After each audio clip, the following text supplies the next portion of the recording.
right, well, good evening, everyone. I know that we have reference sheets coming. They are being copied as we speak. But let me start with the question, who speaks Yiddish over here or Hebrew? Because these words that I'm about to use are used both in Hebrew. You know what, I prefer without a microphone, it makes it more human. So who speaks Yiddish? Just by the quick raise of the hand.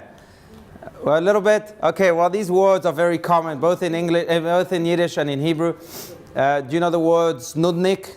Okay, all right, so you know the word nudnik, you know the word shlumiel, okay, and you know the word shlemazel. Okay, good, all right. So then if you all know these words, well, let me just explain. A nudnik is a nudge, someone who doesn't stop barking at you or asking questions. A shlumiel is someone who is just clumsy, and a shlemazel is someone who has no luck. Okay? Now, what's the real difference between the three? Do you know what it is? Well, to give you just an image, the shlumiel is the one holding the soup and by mistake falling on someone. The person he falls on is the shlemazel. And the nudnik wants to know what type of soup it was. So you have people like that all around us, right? We all deal with shlemazels, nudniks, shlumiels, and all sorts of other difficult people. And this class is really an attempt to give us some tools to know how to deal with these difficult people, because they could get on our nerves, to say the least, especially the nudnik. I don't know which one you hate the most. I hate the nudnik the most. Shlemazels, it's not their fault, you know? They were born like that. And shlumiels, you can't blame them. But the nudniks. But it's fine. Even nudniks we can deal with. I'm going to wait a little bit for the reference sheets to come. But I will tell you a story that ties with this. Do you know that there was once a woman who came to a rabbi and said to the rabbi, you know, I need some time. I have many problems in my life. The rabbi says, sure, sit down. And she speaks for an hour, for 2 hours, for 3 hours. At the end of those 3 hours, she says to the rabbi, thank you so much. And I didn't even know when I came in to see you that you're a miracle worker. He says, I'm no miracle worker. I'm just a rabbi. She says, yes, you're a miracle worker. He says, why do you say so? She says, because when I came in, I had a terrible headache. And now after 3 hours, you made it disappear, miracle. He says, it didn't disappear, it just went from your head to my head.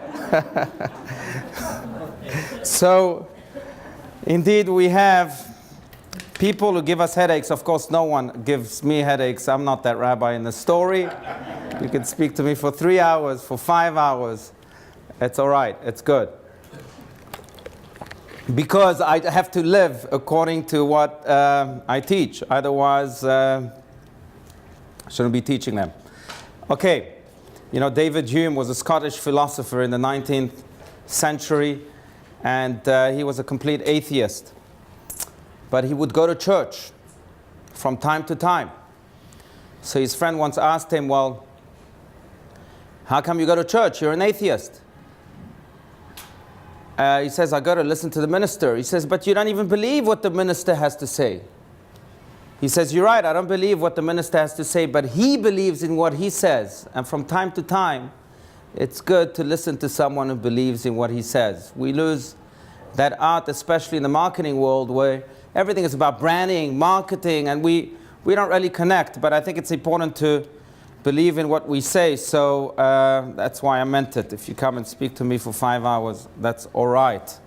I believe in what I say. Are the references coming or not? Otherwise, I could continue with some stories, but okay, she's on her way. Fine. Okay, you know what? I'll start without the references, and then you'll catch up. If you want to read them, you can catch up and read them yourselves. But I think there are many steps towards dealing with difficult peoples, whether shlumiels, shlemazels, and others.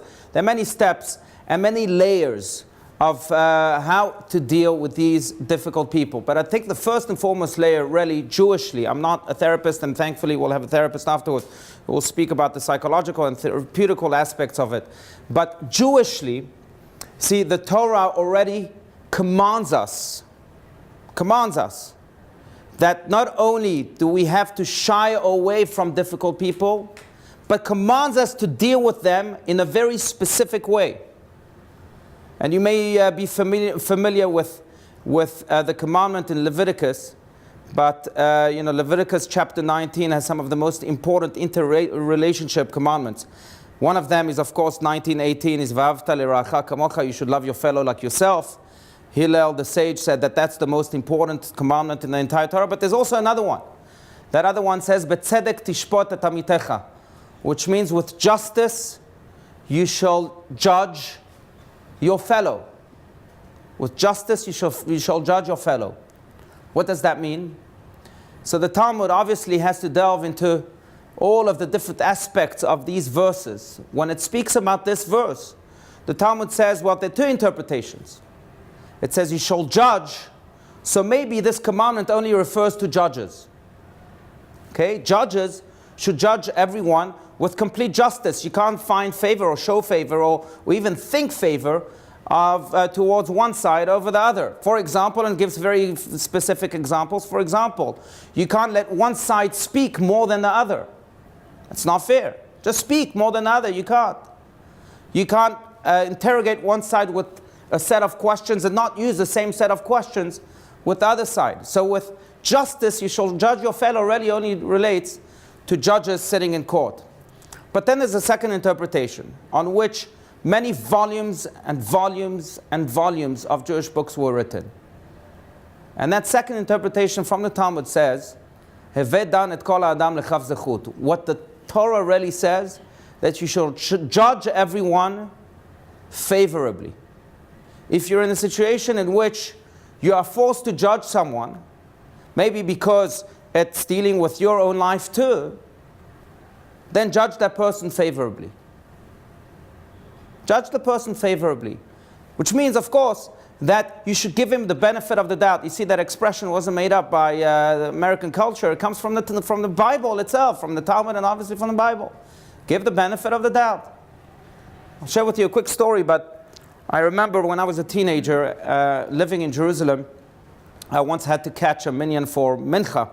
Mincha is the afternoon prayer, and when it gets dark, you start looking at your watch and you say, well, maybe I'm going to pass the time. I better catch a minyan, find somewhere to pray. Obviously, I can pray by myself, but in Jerusalem, you have thousands and thousands of minyans. If you've been to Jerusalem, you may have also been to the Shtiblach. The Shtiblach is a place in Old Katamon. You familiar with Old Katamon, the Old Katamon neighborhood that has minyans 24 hours a day? So Shacharit begins, the morning minyan begins at 6 a.m. and it goes on for 20 minutes, 30 minutes, then the next minyan comes, and the next minyan comes, and the next minyan comes. There's a place like that in Bnei Brak, there's a place like that in Jerusalem, and I was told, I don't know if it's true, maybe, but there's a place like that in Beersheba. But the Shtiblach is a place where I used to pray, but when I was looking for that minyan, on that specific day, I was in the city center, and there was no Shtiblach next to me. It's Shtiblach in Old Kantama. Finally, I found a little tiny synagogue, and they had a minyan. I was number 10. I came in, I started praying, and I couldn't concentrate. I just couldn't. Why? There was a father who came in with his 4 kids. These 4 kids were the wildest kids. Now, being a father, I see that they weren't as wild as I thought they were. But, see, that's why you have to judge them favorably. But I thought at the moment, as a teenager, of course, you're the center of the world, so they're the wildest kids in the world. And I started judging them, and they're bothering me, and I started judging the father, saying what he can't control his children, and it's disturbing. And then the end of the prayer comes. And at the end of the Mincha prayer, is the mourner's Kaddish. And when that Kaddish comes, the father calls his children and says, come, let's say Kaddish together. See, they had just lost their mother. And I started beating myself up, saying, how dare I? I'm judging them. They're running all over. They just lost their mother. I can even fathom what they must be going through right now.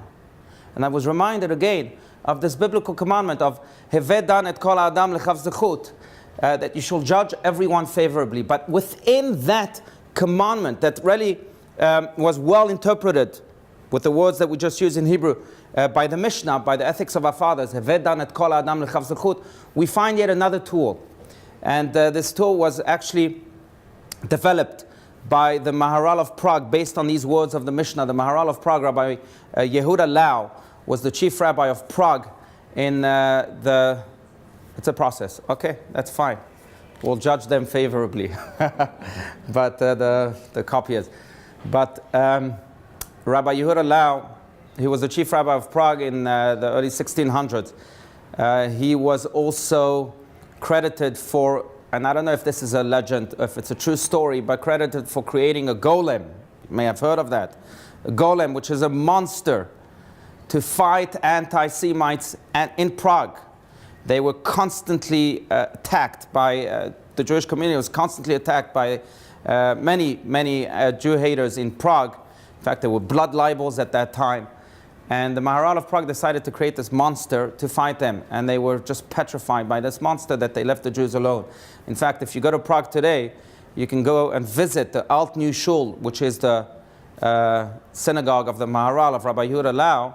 And they tell you, the tour guides tell you, don't go up to the second floor. Why?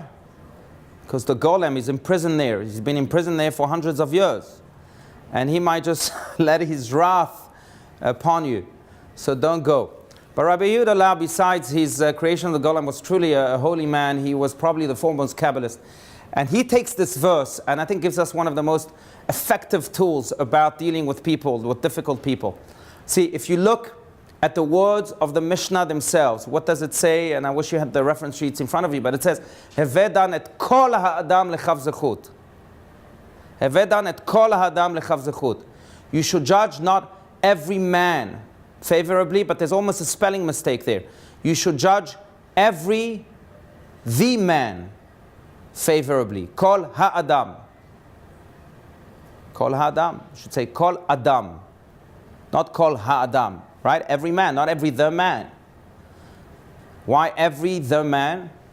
And the Maharal says, because you see, in order to judge someone favorably, we have to look at the man and his entirety. Kol ha'adam. You have to look at the entire picture. Look at the entire picture. Who knows? Maybe you're missing something. Maybe you're focusing just on one detail. And you're judging that person based on that one little detail, based on those kids climbing the walls. What if you look at the entire picture? Things that you don't know, your judgment will change. Your negative judgment will change. If you start seeing the entirety of the person, then you'll judge them favorably. You know, part of our mistake, of our great mistakes as human beings, is that we get stuck in details. It's a good quality to have. You know, in Judaism, we don't find that Judaism elaborates on any negative qualities. Because every quality has the potential to be good and bad. Christianity has 7 cardinal sins, for example, greed, envy, and so on. Judaism doesn't have cardinal sins. Anything can be good or bad. So the focus on details, the attention to details can be good. It can be good. If you micromanage, it might be bad. And if you use those details to judge people negatively, then it's also bad. There's another beautiful example in the Torah that where we focus on details and it really contaminates us. But we find that in the 10th commandment of the 10 commandments. Do you remember what the 10th commandment is? First one is, I am God, your Lord. The 10th one is, remember? Come on, someone. Don't covet. What? Who said that? Thank you. Don't covet. Don't covet. Don't be jealous. Lo tachmod. Right? Now, if you read the entire verse, it's fascinating. If you read the entire verse, the commandment itself, God tells us, or Moses conveyed God's words on Mount Sinai to us as follows: Lo tachmod, eshet re'echa. You shouldn't be jealous of the wife of your friend, of his slave, of his donkey, of his maiden servant. and of everything that your friend has. V'chol asher l're'echa. Now the question is, well, if you are going to say everything, why enumerate the other details? You said everything. That will include his slave. That will include his wife. That will include everything else. Just say everything. And the answer is very simple. You see, where does jealousy come from? Jealousy comes from this same type of attention to details. We say to ourselves, oh, I love my neighbor's car. But then you say, well, would you like to live like your neighbor 24/7? Oh, no, not really. There's things in his life I don't really like. His car I would love to have. But we say, but it comes with the full package. He can't just have his car and not have the rest of his life. And therefore, the Torah very, very carefully tells us, yes, you're paying attention to these details. You're saying just his wife, just his maidservant, just his donkey.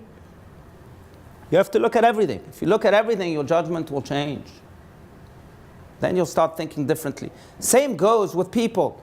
You have to look at the entire picture really in order to know how to deal with them. And then that difficulty in them will appear so simple, will appear so smooth.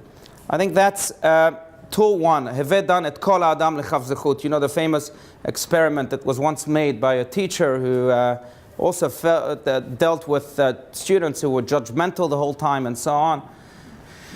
And all she did, and I may have done this in the past because I do it often, not because I deal with difficult people, never. But, I don't have a pen on me, but she took a white piece of paper. This is not white, as you can tell. But she then drew a small dot, a small black dot. And she asked the students, what do you see? Obviously, all the students said, a black dot. And she says, there's so much whiteness. That's fine. Thank you. You can try it at home. Try it with your kids. Try it with your friends. She says to them, there's so much whiteness. All you can focus on is the black dot. Is that all you can focus on? Same goes with life. Same goes with people. I think that, therefore, is the first crucial tool. Number one, and here come the reference sheets. Right, Sabrina? Thank you. Thank you, Sabrina. Thank you. Thank you. Okay.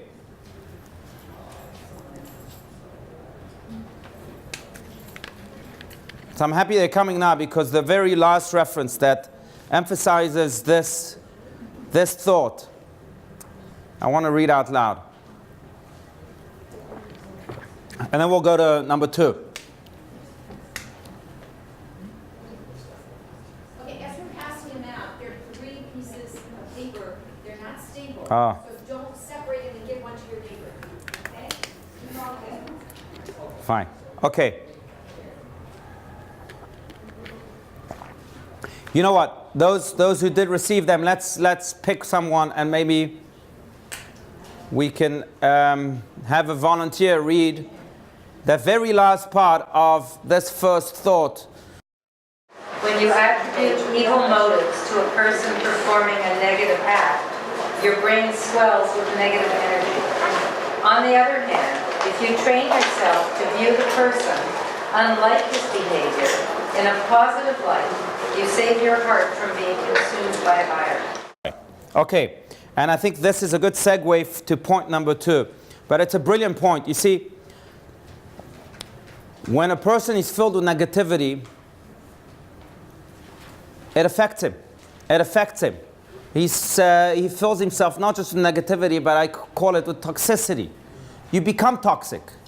When you judge others negatively, you're not just throwing negativity on others. You're throwing, first and foremost, negativity on yourself. You're absorbing it. And it kills from within. Negative people are hurting themselves more than they are hurting others. They say that hatred hurts the hater more than the hated.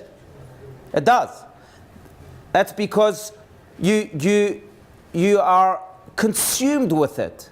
Your brain can't function as well, as smoothly, as clearly as it could, because it has something that weighs on it that becomes extremely toxic. So I think this last thought, I think, is tremendously important. You know, speaking about the way I couldn't concentrate in prayer, there's a great story with Rabbi Shlomo Carlebach who tells the story. Rabbi Shlomo Carlebach was a singing rabbi, celebrated around the world. He would go from city to city, all across the world to perform and to sing with his guitar. You may be familiar with him. They called him the Soul Doctor. In fact, Broadway just had a show, and I think they had another one. They repeated it because it was so successful, called The Soul Doctor, on Rabbi Shlomo Carlebach and his performances around the world. And his songs, many of his songs, became just part of our liturgy everywhere. I don't know if you're familiar with the song Am Yisrael Chai. That's the Rabbi Shlomo Carlebach song. David Melech Yisrael Chai V'Kayam. That's a Shlomo Carlebach song. There are many Carlebach songs that we don't even realize are Carlebach songs, but that's the type of influence he had on us until today. He passed away in 1996, I believe, I think it was, or 5 or 6. And it was a huge loss for the Jewish people. But he tells the story of how one day, in 1978, he gave a concert in Europe, and then he walked into a synagogue on Shabbat morning, and he realized that the chazan, the cantor, was just skipping words. He was mumbling. He wasn't saying the prayer. And he just became very upset. He said, I'm not staying here. I'm going to stay. I'm going to walk out. I want to pray by myself. I'm being distracted by this. He says, I have to come back for the Torah reading, at least to hear the Torah reading, hoping that he won't be leading it. He comes back for the Torah reading, and as they're escorting the Torah, he realizes that it's the chazan himself, this old man, carrying the Torah. And he looks at him, and he sees, boy, he's blind. They're helping him carry the Torah, and they're helping him walk. He's blind. So he asks about this man. He says, who is he? And who let him pray? If he's blind, why let him pray? And they tell him, you don't understand. This man was the chazan in the main synagogue of Lvov, of Lemberg, Poland, before the war. And the Nazis tortured him in ways you can't even fathom. They made him blind. But we've been asking him ever since he came to our synagogue to lead services, as he did. We knew that would restore his life. We knew that would revive his soul. But he's refused. This Shabbos, this morning, is the first time he accepted this position. And again, Shlomo Carlebach says to himself, oh my gosh, the only one that suffered from my negative judgment, from my criticism, is me. Me and my prayer. So one has to realize that beyond judging people favorably, then when you don't judge them favorably, the person that is being affected the most is you and yourself. I think that's why this verse in the book of Proverbs, written by King Solomon, the wisest of men, so he knew what he was doing. This verse, I believe, is one of the most important, if I dare say, who am I to say, but it's one of the most important, at least one of the most relevant verses in the Bible. At first, it's not so understood, but does anyone want to read the next verse here in Proverbs 27:19? As in water, face reflects face, so the heart of man reflects the man. Right. Kamayim apanim el apanim ken leva adam el adam. That's the verse in Hebrew. What does it mean?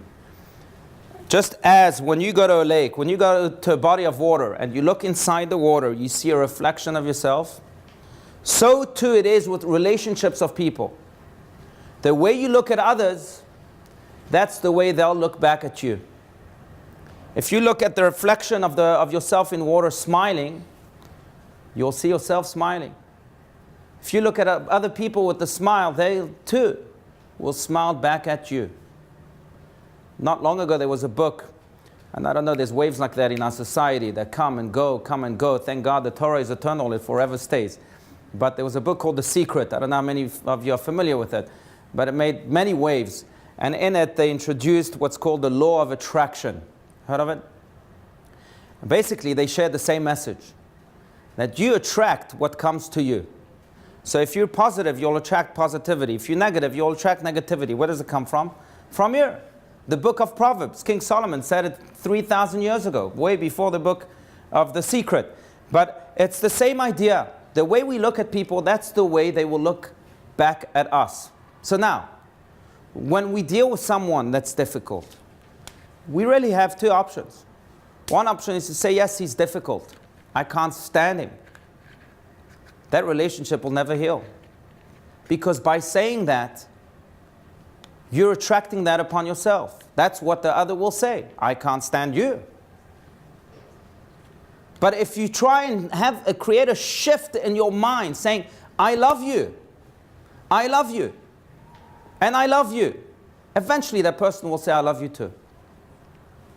So what this teaches is really that by changing the way you think, it changes the way you feel. And by changing the way you think, that changes the way you feel, it will also change the way the other feels about you. It's profound, but it's very true. It's a human truth. If I go to try it on children works best because they're so innocent. So if you shout at a child, the child will close himself up and won't like you. If you relate to a child in a positive way, and there's studies on that the most effective teachers are teachers who believe in their children, then they'll believe in you. That's a human truth. There's a great story about how a teacher was once came, it was a new teacher, and she needed a job desperately. She came to a school that was filled with difficult children.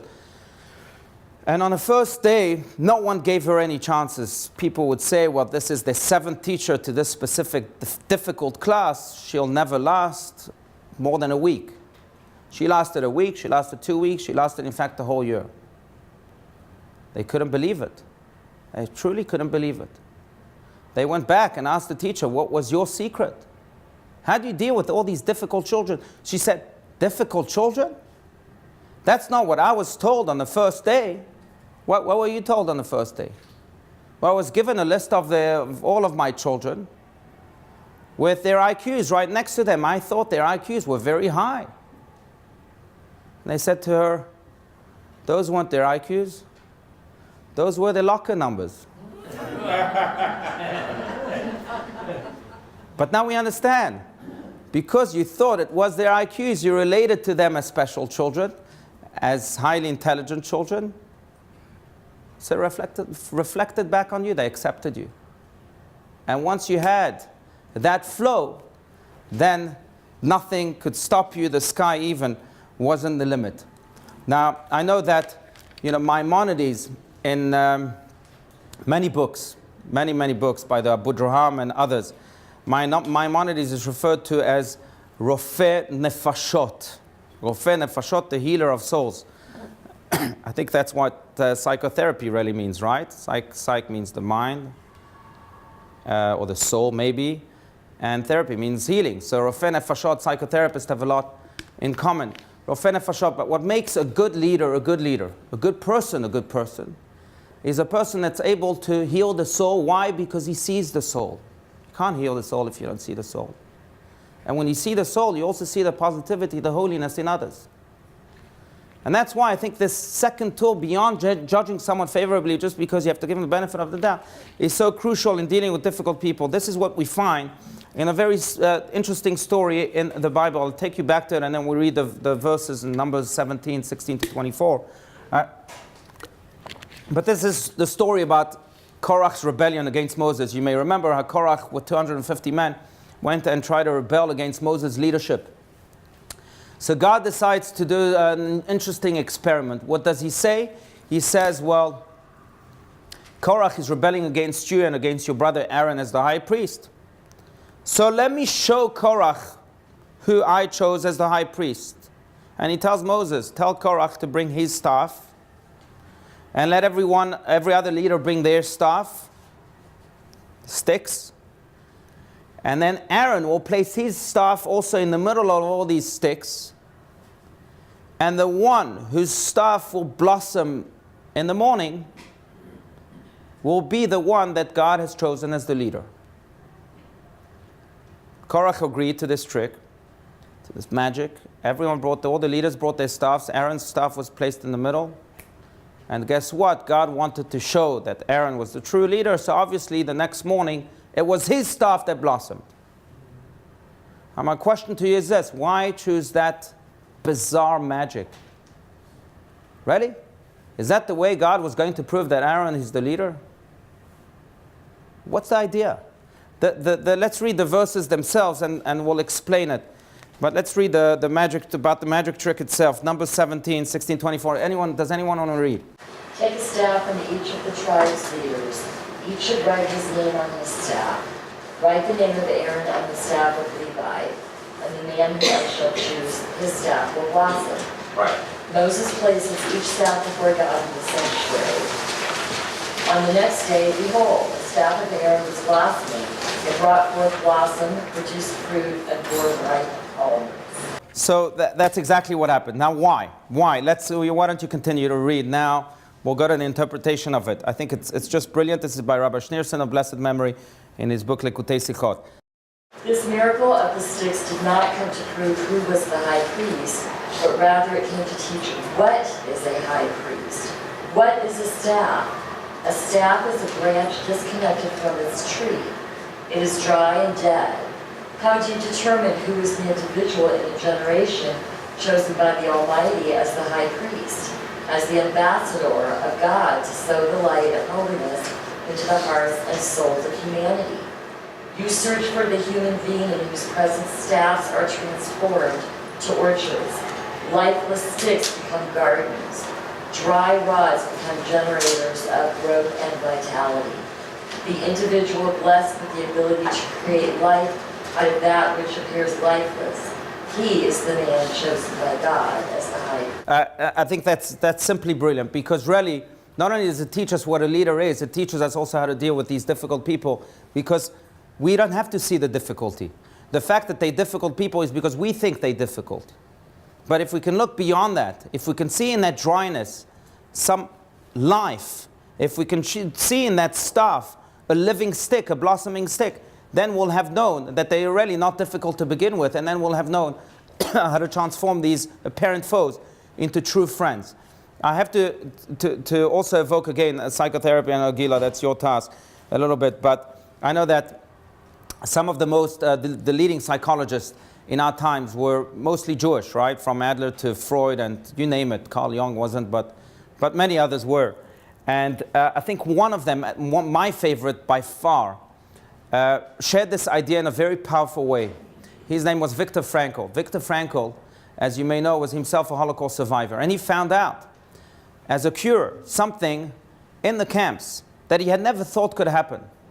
He found out that more than people expected from life in the camps, because they just couldn't. They couldn't expect anything, not even a piece of bread. Their main question then was what life is expecting of me.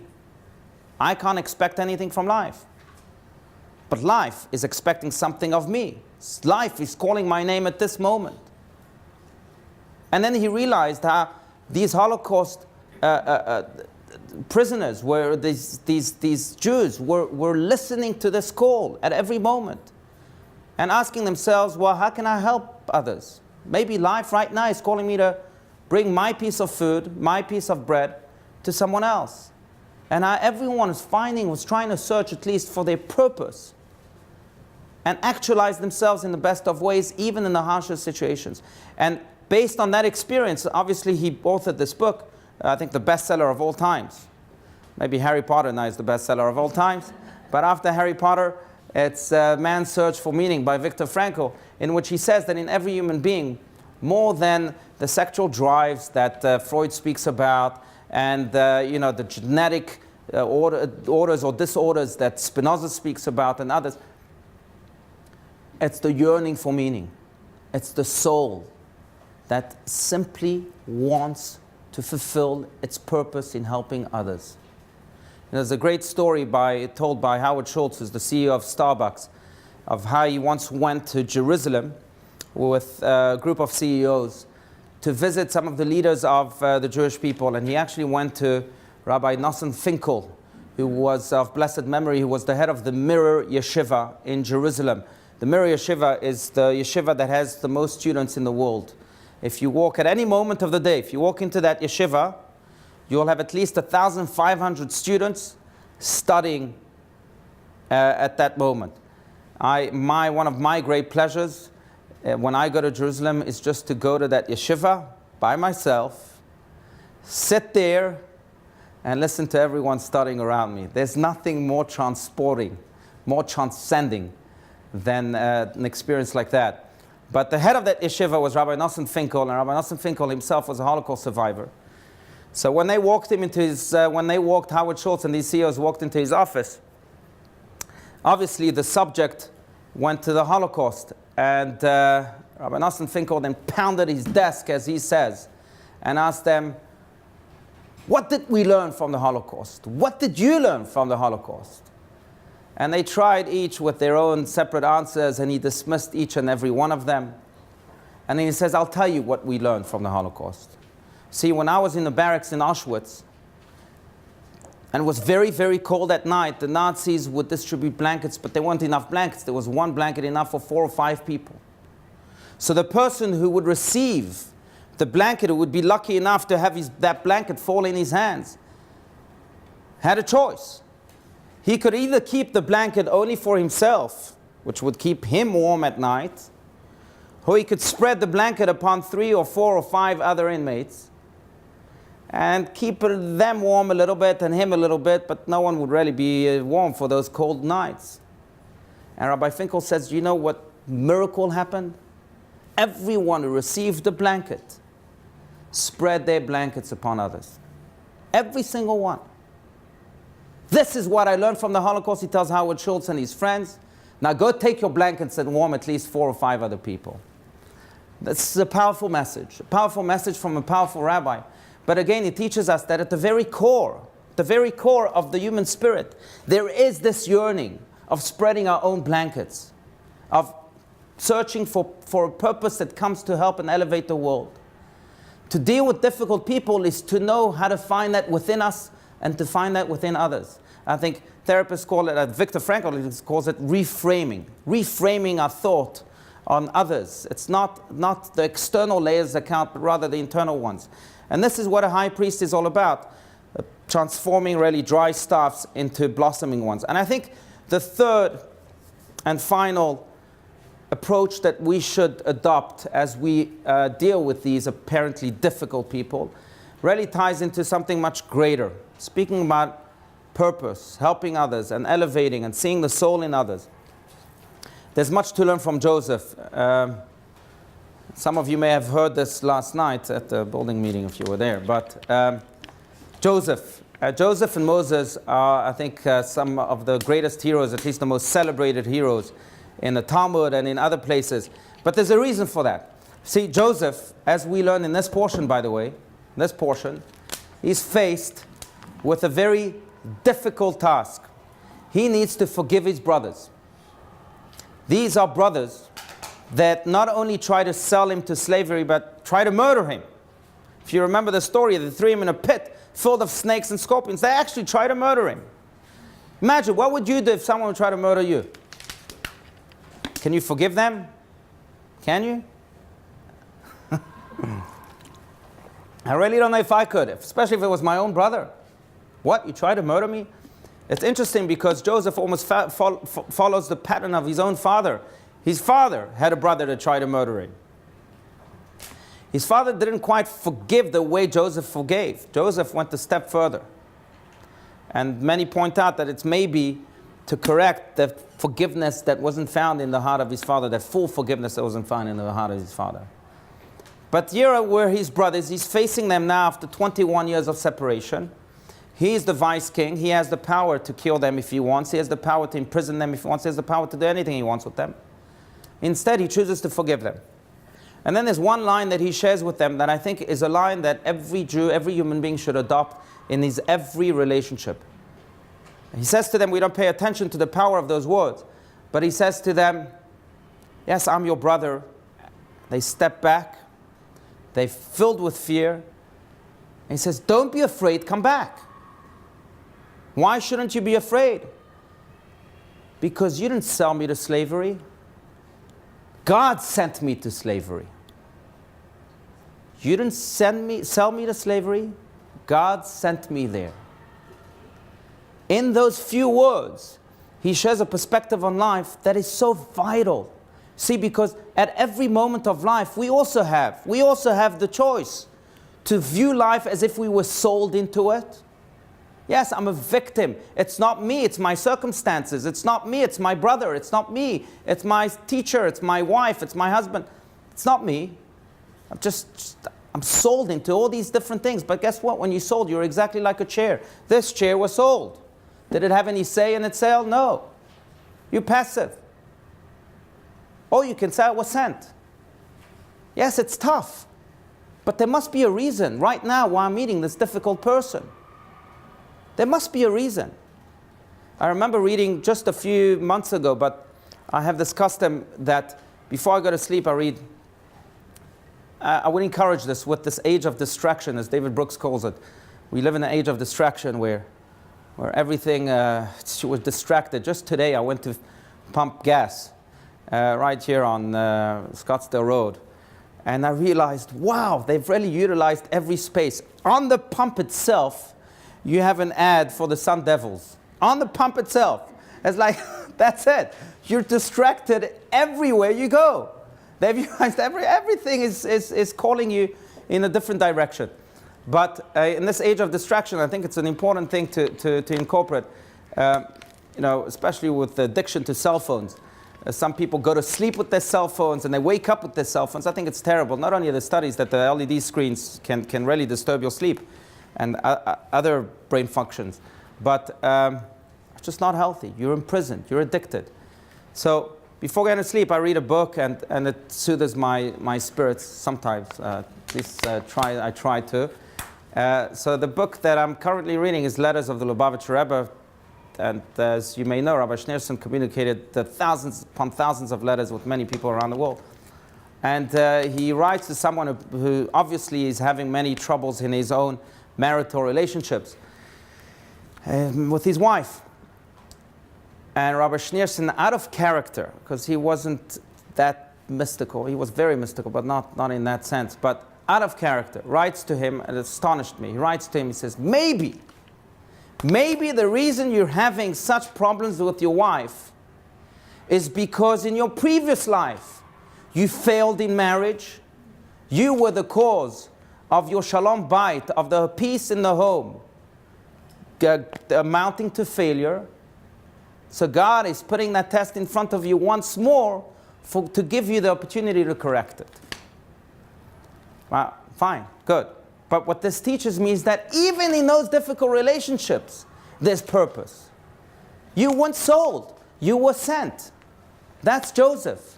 And I think we see that again with Moses. And you have the references in front of you. You can read them in your spare time. But Moses, it's quite astonishing because, Moses is probably one of the most celebrated leaders of all times, not just among Jews, but among others too.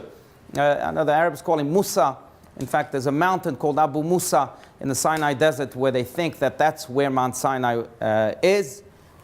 Mountain named after Moses. After all, he's the one that received the Ten Commandments, and Abu Musa, they called it. But regardless, so he's celebrated all around, but it's quite fascinating. Someone that's so celebrated, you would think that the Torah would tell you everything about him. After all, you want to connect. But when he's presented to us, we know nothing about him. He's presented to us already as the leader of the Jewish people. The only thing we know is that he was born to Jewish parents and that he was a shepherd. Did he go to Harvard? Did he go to Yale? We don't know. Did he have many friends? Was he a sociopath? We don't know. We really don't know anything about him. It's fascinating. The only thing, again, we know about him is that he was born to Jewish parents and he was a shepherd. Why that detail? If you're going to tell us there was a shepherd, tell us other details. So the Midrash catches this and says, well, it tells us that he was a shepherd because of a story that occurred as he was a shepherd that made him deserve to become the leader of the Jewish people. What's the story? As you'll see in the references. He was once leading his sheep in the mountains, and one of his sheep decided to run away. Instead of abandoning him as most shepherds would do, he ran after this lowly sheep, and he found him drinking water in from some spring that he had found.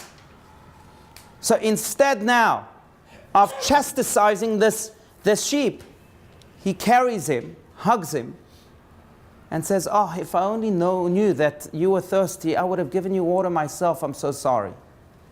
And he brings him back to the flock. When God saw that, He said, this is the type of leader I want.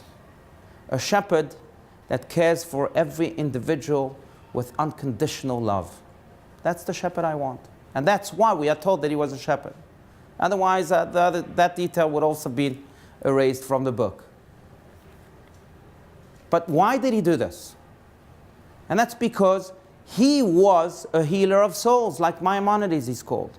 You see, Moses, when other people saw rebellion, you could have seen that sheep as a rebellious sheep.